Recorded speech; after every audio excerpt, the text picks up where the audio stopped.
Comment effectuer un recrutement, mais aussi comment vous préparer pour le recrutement d'un nouveau membre de votre équipe.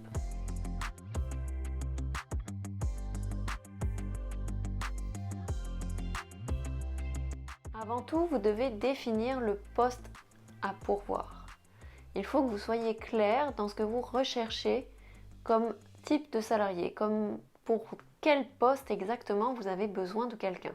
Vous devez être capable de déterminer les responsabilités potentielles qu'aura ce nouvel employé, ce nouveau membre d'équipe. Aussi, avez-vous une idée des compétences nécessaires tout de suite pour le poste? Pourquoi cette question? Parce que si vous avez embauché quelqu'un qui n'a pas forcément beaucoup de compétences, mais que vous êtes prêt à le former, alors vous devez déterminer ce qu'il doit être capable de faire tout de suite dans l'immédiat et ce que vous allez devoir fournir comme formation. Par contre, si vous n'êtes pas capable ou apte à faire une formation à son arrivée, vous devez définir les compétences qu'il devra avoir au complet pour commencer. Donc c'est pourquoi vous devez définir ce qu'il faut tout de suite. Peut-être que vous voulez des compétences pour plus tard, mais si vous êtes prêt à les former, qu'est-ce qu'il va avoir besoin de savoir-faire dans l'immédiat? Et donc bien sûr, une fois que vous avez déterminé vos critères, de savoir ce que vous cherchez comme poste réellement, quel type de personne pour correspondre à votre poste, savoir s'il y a des formations à prévoir ou pas, ça va faire changer le type de salaire, le niveau de salaire que vous allez devoir payer pour cette personne. Car si c'est une personne qui doit être compétente, bien sûr, vous devrez lui donner un salaire plus élevé que si c'est une personne qui commence dans le domaine et qui va avoir une formation en interne. Et donc, en préparant le type de salaire, le niveau de salaire que vous allez être prêt à donner, vous allez vous préparer pour l'entretien d'embauche de votre nouveau salarié pour une potentielle question qu'il va vous poser, c'est combien vous allez me payer? Est-ce que je peux avoir tel montant? Bien souvent, on négocie son salaire. Soit on négocie le salaire fixe, soit on négocie avec des primes, primes sur le service, primes sur la revente ou autre. C'est pourquoi vous devez préparer en avance ce que vous voulez faire pour votre salarié. Comment vous allez fonctionner pour le moyen de paiement? Est-ce que vous allez faire un salaire fixe avec des primes ou est-ce que vous allez lui faire directement un salaire plus élevé tout inclus? Ça va être des choses à penser en avance mais qu'il faut savoir pour pouvoir faire votre entretien de recrutement. Et donc avec tout ça, il va falloir calculer quelle est votre limite budgétaire par salarié. C'est-à-dire combien vous serez à dépenser pour cette personne. Si vous avez des formations à prévoir, prévoyez le budget formation dedans. Si vous avez besoin de t-shirts, de vêtements à l'effigie de votre entreprise, combien êtes-vous prêt à dépenser pour lui fournir les vêtements? Si vous devez lui fournir du matériel, si vous voulez lui faire une prime sur le chiffre généré, si vous voulez lui faire une prime juste sur ses services, sur ses reventes, toutes ces choses, vous devez les calculer, les prévoir en avance, car ça va faire partie de l'entretien. Vous allez devoir vous vendre, vous et votre entreprise, pour attirer votre nouveau salarié, pour lui donner envie de travailler avec vous. Un salarié, quand il cherche un job, ce qui l'intéresse le plus, ça va être la paye et ça va être le bien-être, la bonne entente dans l'entreprise. Donc c'est pourquoi vous devez lui expliquer, être clair avec lui comment ça va se passer, comment vous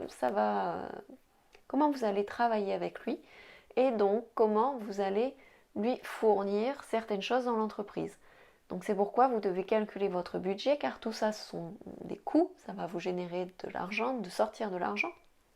Ça va demander de sortir de l'argent.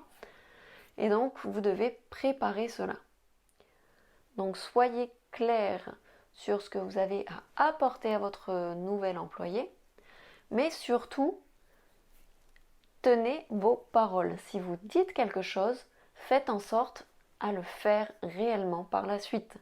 Car sinon, ça va commencer déjà par avoir une mauvaise ambiance, car vous avez dit quelque chose, mais vous ne tenez pas vos paroles. Donc, il y aura déjà une mésentente entre vous, dès le début. Vous allez pouvoir leur poser quelques questions. Bien sûr, il ne faut pas que ce soit des questions indiscrètes. Vous n'avez pas le droit de poser certaines questions, donc faites attention. Lorsque le candidat est dans votre salon en train de passer l'entretien d'embauche, vous allez pouvoir lui poser quelques questions. Telles que comment a-t-il connu votre entreprise? Comment a-t-il su qu'un poste était à pourvoir? Est-ce qu'il a déjà connaissance de votre réputation? Est-ce que c'est plutôt positif? Est-ce que c'est plutôt négatif? Qu'est-ce qui l'attire dans votre entreprise? Qu'est-ce qui lui donnerait envie de venir travailler chez vous? Mais aussi d'autres questions telles que son parcours professionnel. Une question que j'aime bien poser quand j'ai le CV de la personne dans les mains, c'est quel est le meilleur travail, le meilleur job dans lequel vous avez travaillé, lequel vous vous êtes senti le mieux, quelle est l'entreprise dans laquelle vous étiez contente de travailler. Et avec ça, pourquoi? Quelle est la raison pour laquelle vous vous sentiez bien? Et je fais souvent suivre cette question par, dans votre parcours, quel est le pire endroit dans lequel vous avez travaillé et pourquoi? Bien sûr, je leur précise toujours qu'ils ne sont pas obligés de répondre. Ils peuvent garder leur réponse pour eux. S'ils n'ont pas envie de répondre, ils ne sont pas obligés. Je les laisse décider, c'est leur choix. Ils peuvent me répondre ou non. Donc ce qui est intéressant avec ce type de questions, ce que j'aime faire, c'est observer l'attitude qu'ils ont pendant leur réponse. Car bien souvent, vous verrez que ça va soit les mettre mal à l'aise, ils vont commencer à se stresser un peu, donc dans ce cas-là, leur réponse ne sortira pas réellement, soit sinon ils vont être vraiment à l'aise parce qu'ils vont voir qu'on s'intéresse plus à eux, qu'on les écoute, et parfois ils vont même être trop à l'aise. Ça va vous permettre de voir quel type de personnalité vous avez en face de vous et est-ce que ça va être compatible avec ce que vous recherchez. Quand on recherche quelqu'un, pour son entreprise, il faut aussi faire attention à une chose, c'est l'apparence professionnelle. J'en ai déjà parlé dans une autre vidéo, l'apparence professionnelle est très importante et c'est pareil pour votre employé. Donc c'est pourquoi quand il vient dans votre entreprise, vous voyez donc son attitude grâce aux questions que vous lui avez posées. Vous faites attention au langage qu'il utilise. Est-ce qu'il utilise le même type de langage que vous? Est-ce qu'il est plus familier ou autre? Qu'est-ce qui fait que son attitude va convenir à vos besoins? Mais aussi, est-ce que son apparence physique correspond à vos attentes? Est-ce qu'il prend soin de lui? Est-ce qu'il est propre? Est-ce que ce nouvel employé a des vêtements professionnels, je dirais pour un entretien? Ou est-ce qu'il est plutôt décontracté et limite il se croit en vacances? Donc ce sont des choses qu'il faut faire attention. Est-ce que ça correspond à vos attentes ou pas? Bien sûr, on ne peut pas juger dès le premier abord, mais ça va être une première image que vous allez avoir d'eux et il faut en tenir compte. Il faut prendre des notes, bien sûr, vous devez noter ce que vous avez remarqué, ce que vous avez vu, pour pouvoir le comparer par la suite lors de journées d'essai. Parce que quand votre nouvel employé va venir, vous allez déterminer une période d'essai. Vous allez lui dire, écoute, pour savoir si tu te sens bien au sein de l'équipe, je te propose de faire une journée, 2 journées, je ne sais pas ce qui est nécessaire dans votre entreprise. Ça peut même être juste une après-midi, 1 heure, le temps de réaliser une coupe ou autre. Mais ça va vous permettre de voir comment l'employé se comporte en milieu professionnel. Et donc vous allez comparer son attitude, comparer sa tenue vestimentaire, son apparence professionnelle entre l'entretien d'embauche et la journée d'essai.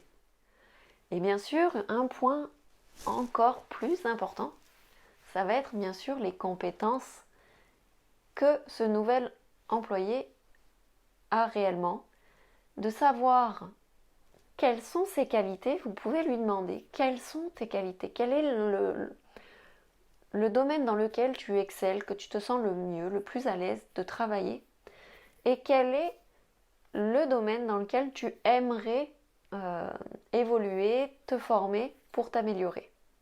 Ce sont des choses qu'il faut prendre en compte, de savoir si votre salarié, votre potentiel futur salarié veut évoluer. Est-ce qu'il se sent bien dans un domaine et est-ce qu'il se sent mal dans un autre?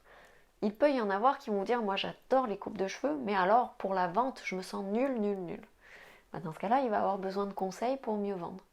Puis d'autres, ils vont vous dire « moi j'adore la technique, les couleurs, les mèches, mais alors pour la coupe, j'aime moins. » Est-ce que justement ce sont des choses qui correspondent à vos besoins? Et est-ce que dans ce cas-là, votre salarié a envie de se former plus pour améliorer ses coupes? Car s'il n'a pas forcément envie, ça ne va peut-être pas correspondre avec vos besoins. C'est pourquoi vous devez lui demander dans quoi tu excelles le plus, dans quoi tu te sens le plus compétent et qu'est-ce que tu aimerais améliorer, qu'est-ce que tu aimes le moins travailler. Ce sont des questions qu'il faut bien placer et leur poser pour savoir réellement le fond de leur pensée et de voir comment eux-mêmes se sentent, comment ils se jugent eux-mêmes au niveau de leur travail. Et pour ce qui est de la journée d'essai, vous allez pouvoir travailler sur ces points justement, de voir son point fort et de voir son point de progrès, pour voir justement s'il est bon juge de lui-même ou s'il a une mauvaise image de lui-même. Donc avec tout ça, ça va vous permettre de préparer votre entretien de recrutement. Vous allez préparer, donc comme je le disais, la liste des attentes que vous avez pour le poste réellement. Qu'est-ce qu'il vous faut comme poste? Quelles sont les compétences nécessaires de suite pour le poste et quelles sont les compétences à long terme pour ce poste? Quelles sont les responsabilités qui vont en découler?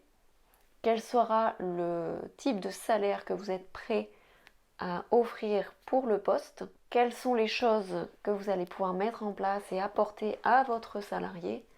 Est-ce que par exemple vous avez une cuisine? Est-ce que vous allez mettre des vêtements en place? Le salaire que vous allez faire? Est-ce qu'il va y avoir des primes sur intéressement? Des choses comme ça? Réfléchissez. Il y a plein de choses possibles. Est-ce que vous allez pouvoir faire attention à son attitude grâce à des questions? Quelles sont les questions que vous voulez lui poser? Mettez en place votre liste de questions qui sont importantes pour vous, que vous voulez faire ressortir au cours de l'entretien. Et faites-le parler. Faites-le parler de ce qu'il aime, de ce qu'il n'aime pas, pour savoir connaître un petit peu mieux ce qu'il peut penser, pour voir si ça peut être quelqu'un d'intéressant pour votre entreprise, pour vos besoins, pour le poste que vous offrez. Donc j'espère que ça va vous être utile. Si jamais vous avez des questions, n'hésitez pas, laissez-moi des commentaires. Ça me fera plaisir de pouvoir vous répondre. Ou même si vous avez des sujets particuliers, j'essaierai de faire une vidéo sur votre demande. Donc passez une bonne journée, à bientôt.